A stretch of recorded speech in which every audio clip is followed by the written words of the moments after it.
I was born and raised in Lumberton. My dad was born and raised in Lumberton. I have a brother who's passed away, and I have a sister who still lives near Rayford, Rockfish, and she was born and raised in Lumberton. And my mother came from between Whiteville and Bladenboro, was born on a farm, but they went to the same high school I did, Lumberton High School, both my parents. So we've been in Lumberton a long time. I left when I graduated in '63 and pretty much only came back during the summers when I worked. I worked for the Department of Transportation surveying during the summer and basically just come back to see family. My mother, she's 95 and still lives in Lumberton. I always thought the Lumbee Indians were like white people, really, until I'll tell you about this later, when I kind of realized that's not the case. And I did notice when I worked in the tobacco market, I worked at Hedgepest Warehouse packing tobacco in high school. This was 60, 61, 62. And I noticed that the bathrooms, they had a white, colored, and Indian, and I thought that mighty strange. And it seems like the courthouse might just had colored and white. I can't remember for sure, but that kind of, struck me. But my dad had a jewelry store, and a lot of his good customers were Lumbee Indians. Another thing that happened that really struck me, kind of like the 3 bathrooms at the warehouse, tobacco warehouse. When I might have been a freshman or a sophomore at Lumberton High School, we had a coach and math teacher from Laurinburg. Everybody loved him. And I remember his name, but I won't say his name then, but he was from Laurinburg, and he married Miss Pembroke. And he was let go for that. People might not remember, but we used to have matinees on Saturday, and you could get into the movies with saving bottle caps. One week it would be Pepsi, one week it would be Coke, and next would be RC Cola. So, you save, you go around to the drink machines, and when they empty them, and you collect the bottle caps, and you go down there. Well, me and my little white friends went down to Riverside to a matinee that morning, and they usually have little door prizes. So I won, so the guy called me up, and he says, what's your name? And, when I was at school, you remember being called Mickey. So I told him, I said, my name is Mickey Locklear. I won a little prize. And so as soon as I got the prize and went down and sat down downstairs now, my little white friends, he come over and tapped me on the shoulder. He said, you can't sit down here. I said, what do you mean I can't sit down here? He said, Indians sit upstairs. So my little white friend said, well, we'll go with you. And he said, no, y'all can't go. That is funny. There's a great story. So, I've been kind of exposed to this, but I've kind of laughed it off. Well, at the time when we left the farm and moved to Lumberton, when I was 8, we were right there in the city, but yet we were transported by bus to Piney Grove School. I don't know, 18 miles or so, I don't even remember. And we had to meet in the wintertime. We had to walk from our house out to the 5th Street. Bus didn't come down our little street, so we had to get together and walk. And we would wait for the bus at OK Barnes, that little garage there. And unless it was bitter cold, that guy wouldn't even let us go inside, because he sold little snacks and stuff, and he said we'd steal his stuff in there. And we, that was the furthest thing from our mind. But we had to wait there morning to catch the bus, and then once we get off and, walk on back to the house. And but we were real close-knit in our little neighborhood. All my friends and family were right there. Didn't have to worry about locking your doors and, barring the windows. All of us would get together and play, and Mama didn't have to worry about somebody picking you up or hurting you. It was just a good family environment. All of us in the whole neighborhood got along real well. At that time, there was 3 little streets back there, all Indian families. guess they had infiltrated the city, and that's where we sort of settled. And so pretty much all my neighbors were Indian. Having gone to an all-Indian school all those years, and an all-Indian church, it was a culture shock for me. When I went, I was the only Native American in the entire junior high school that year. So that was traumatic. It really was. And as far as being exposed to negative, people not being receptive because of my color, I was exposed to all those things. Movie theater, we had to sit in a separate place. Bathrooms were designated colored or white, so I didn't fit in the white, so obviously I went the other one. I was born and raised on 10th Street, but 2 blocks down, on 10th Street, there was an entire street of black families. We played ball together. We were kids. We didn't know anything other than the fact that we played ball. It never occurred to us that there was a racial situation. When I was in high school, it was never mentioned. My years were, I guess, I don't know if, how to say it, pretty bland, but no, we didn't, there was no racial tension. We got along. Exactly, we got along. I can never remember I never heard anybody say anything racial or prejudiced when I was coming up. We played ball together for years when we were kids. We played at Rowan Norman School. We played every sport there was to play. And we never was there any hint of that we shouldn't do that we shouldn't play ball together. It never occurred to us.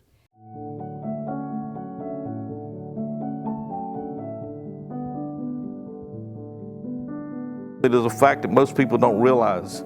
It was not because of the Civil Rights Act. That didn't come until '64. So it was prior to that, and the reason we integrated the high school, or the schools of Lumberton, were in the '60s they annexed West Lumberton, and in their haste to annex, they didn't realize there was a group of Indians over there. And so some of the Indian parents realized they were paying school tax and their kids were going to county schools, and so they sued the school board for a school. And the governor at that time was Terry Sanford, and I think he negotiated with them on part after the suit that it would be best for them, since integration was coming, to give the Indian students an opportunity to come to the schools if they chose to. Mm-hmm. So we went because of representation without, taxation without representation.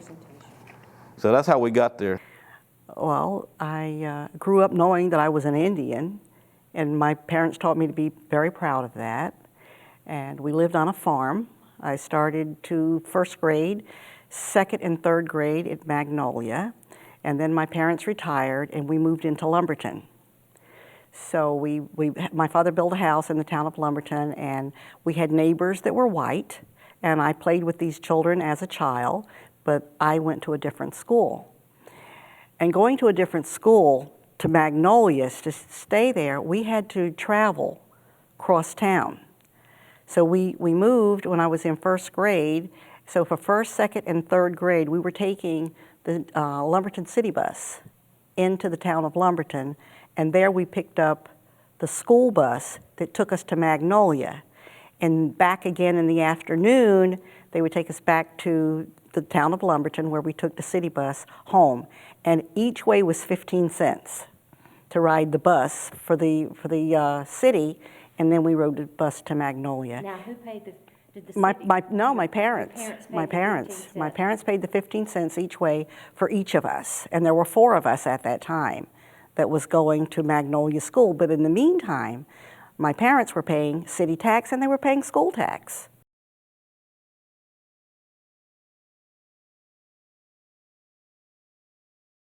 There were benches outside at the courthouse, and my father and his friends used to gather there to discuss politics. And it was probably sitting there one day that he decided that I was going to be the one to go to Lumberton High School. And I'm not sure exactly how the meeting took place between my father and the others that decided that it was time, because I was not in Lumberton at the time. I was in Myrtle Beach where I spent my summers. And my dad told me that it had been decided it was time to integrate the schools. And there were 6 of us that were chosen. And I was the one that was chosen because I was a senior. And I would be the first Indian to graduate from the Lumberton white schools. Okay. Now, how did your father approach you with that proposition? Well, my father, he didn't say a lot, but he made statements. He didn't ask for opinions. He just told you that this was the way it was going to be. And he said to me, "You are going to Lumberton to school." And that's... Any preparation, like what? Well, no, he came down to Myrtle Beach to get me, to bring me back to Lumberton because I had to register for the classes that I was going to be taking. So he called and told me he was coming to get me, and this is what I was going to be doing. So I had the time to think about it until he came to Myrtle Beach to pick me up, and I was thinking of all the reasons why I wasn't going to do this. You would have to be wanting to make a point, or wanting to break barriers down, or have another, a strong conviction that this is something you wanted to do. But I probably wouldn't have the heart to do it. Your kid's gone 11 years to this school, and now you're going to pull them out. I don't know if I could do that. My mother decided, hey, we're paying city taxes. My kids need to go to city school instead of being bused halfway the county. So I don't remember all the steps that had to be taken. But anyway, we ended up going. And there was 4 of us, from my family, that went. And the youngest of the children was, I don't remember, 4th grade, I think. And she went to Roland Normant Elementary School. My brother, I think he was in junior high, but he was a grade behind me. My sister was a grade ahead of me. And those 2, brother and sister, dropped out of school. They just couldn't handle all that. So they said it's not worth it. So they just quit school.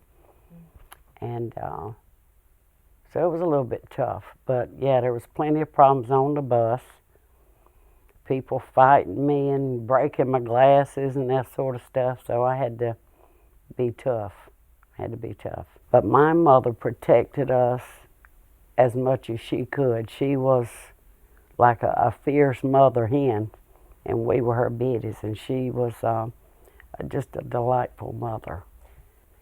But anything that went wrong or didn't suit her, she didn't think it was right. She would approach the principal boldly, without being rude, but she would resolve anything that was a potential problem, could harm us in any way.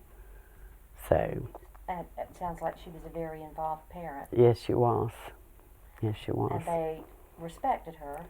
Yeah. Oh, yes. If Miss Charity came to the school, everybody paid attention because she demanded that. She just an aura about her of not intimidation but respect. So I had one teacher, and I won't call her name, but I'll never forget her. She just traumatized me. They were planning a little trip to Pullen Park in Raleigh and to one of the museums, a science museum or something. Was supposedly a day trip for the students. And this particular teacher wrote a note for me to give to my mother, and telling her that she didn't think it would be a good idea for me to ride on the bus with them up there, that since I was Indian, some of the children wouldn't like it. And of course my mother had a fit and went out there and said, if the bus is leaving, my young's going to be on it. So my mother was one tough little lady. She really was.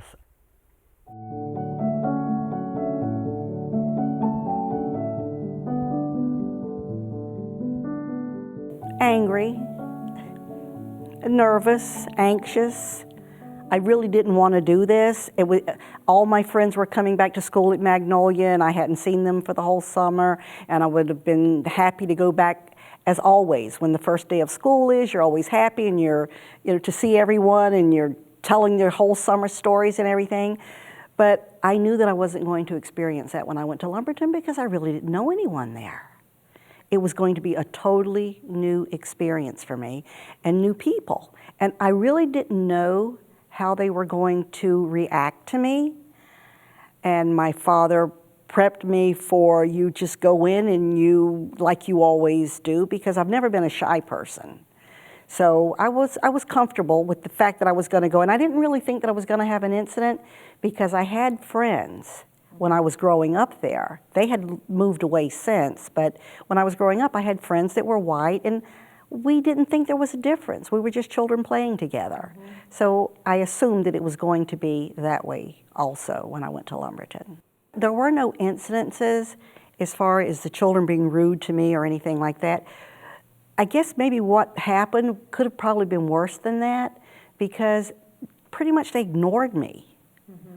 You know, no one came over to welcome me or anything. I was just there like everybody else, and everyone was talking to their friends and laughing and going from one class to the other, and I was just there. Mm-hmm. I still felt good about myself because I knew that I had a mission. Mm-hmm. I had been told that I had to do this, that I needed to do this for my people. Someone had to do it, and I had been chosen, and I was going to do it to the best of my ability. I entered Joe P. Moore Junior High School. It was, I guess, the year 62 or 3, and I was the only Indian in the entire junior high school, and I think there was like 700 students. And I caught a lot of flack, even from the teachers, and I never really, I'd always been sort of sheltered, and no one ever told me that there was something wrong with me being brown. And then I got shunned and you know, just rude. People were rude to me. And even riding on the school bus, some of the white children wouldn't let me sit on the seat with them. And we had a couple of run-ins with them. I became belligerent, I guess, and a little bit angry with all of that. I remember being very scared, nervous, almost dread going into the classroom. Right now, I don't even remember which seat I sat. I don't remember if they didn't like put me off on the corner or anything like that. I was meshed in with the rest of them, but as far as seating and all that. But the school was old. Halls were dark and gloomy. And I think I feared recess or the time out of class more than anything, because I felt so exposed then, you know, all those kids running around playing and I'm left there, you know. I said, gosh, it'd be better off just staying in the classroom. I was very well treated and readily accepted by those children whose parents were doctors, lawyers, surprisingly, you know, but those are the children that were very receptive, and because I even caught some flack from some of the teachers. And we were allowed to leave campus during lunch in that junior high school. And we would walk through the old Hedgepeth mansion, or old McLean mansion, and you sit on a corner, a city block. We would cut through there and we'd go downtown and get a hot dog or something. And the first time I went with some of the school children, they told them that I could not sit at the counter with them. And I'd never even tried that. But anyway, some of the children said, well, if she can't sit here, we're not sitting. I was involved in 4-H, and in the summertime we had an opportunity to go to NC State for a week. And there was something about that big campus and going there, and I felt like if I was going to go there, that I might need a little better, I don't want to say education because that's not proper, but some other classes that Magnolia didn't offer. Resources in the classes we were offered were kind of limited. And so I put 2 and 2 together and said, let me go there and try it. And I felt like if I could make it in Lumberton, then I ought to be able to make it at State. Yeah. So I went down there and knocked on Dr. Carroll's office. And he asked me, he said, well, what can I help you with? I said, I want to go to Lumberton High School next year. He said, where are you going now? And I said, to Magnolia. He said, well, you need to go over and talk to the principal and set up for classes and things. I said, okay. And I said, well, I'm taking driver's ed now. I just finished the bookwork. You remember we had to do it at night? And I said, do I get to drive with the city? He said, no, go ahead and finish your driver's ed there and then start in the fall. So I said, okay. So I walked across the street 2 or 3 blocks and saw Mr. Gay. He was the principal, and told him that I was wanted to attend school there the next year, and he kind of gave me a cold look and says, well, you know, I really don't like that. I wish I could give you a test because I don't think you're smart enough. So, you know, that was kind of like put into me, say, you know, I'm going to show you, fella. When I was a junior, the administration decided that that senior class in '65 would be the last senior class to go on a senior trip. But they offered it to the juniors because it was something, you know, as you get older, that you look forward to. So they made the announcement and said the junior class would be allowed to go on the senior trip this year to New York. And the money was due. I don't remember what the fee was. And you pay the principal. So the next day I was down there with my money, cash in hand, and to pay. And Mr. Gay asked me, he said, who are you going to room with? And I said, Mr. Gay, I really don't think that's my problem. He would say, well, you know, I don't know if anybody want to room with you. And I said, well, you know, again, that's not my problem. Right. Maybe he was hoping there wouldn't be any Indians, since there was only a handful of us there at that particular time, Right. that I wouldn't come up with the funds to do that or whatever. And but anyway, we went, and as it turned out, I don't remember who the roommates we had were right offhand, but the hotel, for some reason, had to give us a suite. Even though I had to sleep on a rollaway, we had a great big room. Of course, I never pushed the social issue of trying to date a white girl or anything while I was there. I guess maybe I was still a little bit too old-fashioned and realized that was just not a common practice in our county at that particular time.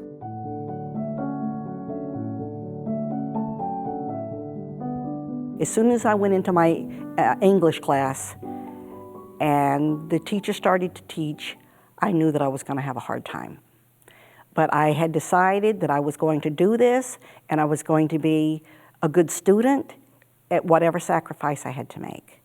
But the English teacher, Mrs. Richburg, I think her name was, she asked me after about a week, she had me stay in the classroom, and she talked to me, and she told me that I was going to be treated just like everybody else, and if I had a hard time, that she would be willing to help me. Because I guess she could see herself that some of the stuff was exceeded anything that I had had to do before. Mm-hmm. So after that talk, I felt better about that too, and I had a great deal of respect for her after that. And did she offer help during the year? Oh, I didn't need it because I spent a lot of time studying. I did a lot of studying things that I should have known. There were classics that I should have read that I hadn't read before. It hadn't been mandatory. So I had to catch up on a lot of things. I spent a lot of time in my senior year reading to catch up. It was, you know, a whole different world when I went to Lumberton. Mm-hmm. You know, I went in there to the like in biology. We had some real things that come in boxes and jars to dissect and look at. I mean, you know, it was really interesting. And it's amazing the differences in the schools. And the other thing is, you do remember, I got new books. I had books. I could put my name on the first line. I guess the one thing that I was most comfortable doing is Glee Club. We had music. That was part of our curriculum too. And I always loved, I can read music and read the notes, and I ain't got the best singing voice in the world, but I did sing alto with the Glee Club. So I aced all that, you know, the music and stuff. So that was a comfort, I guess. But once I guess the first time I got my report card, I got a C or a D. Oh, I was brokenhearted. I went home crying, showed it to my mama.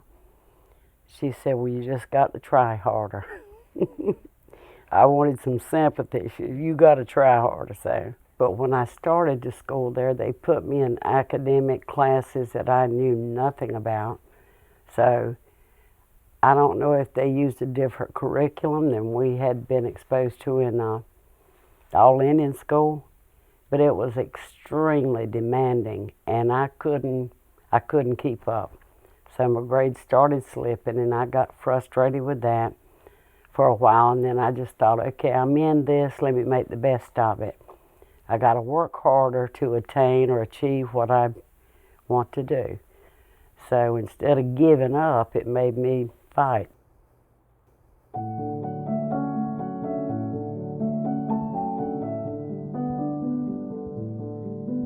To my knowledge, we had no idea that they were going to come. And the one who was in my class, she came from Magnolia.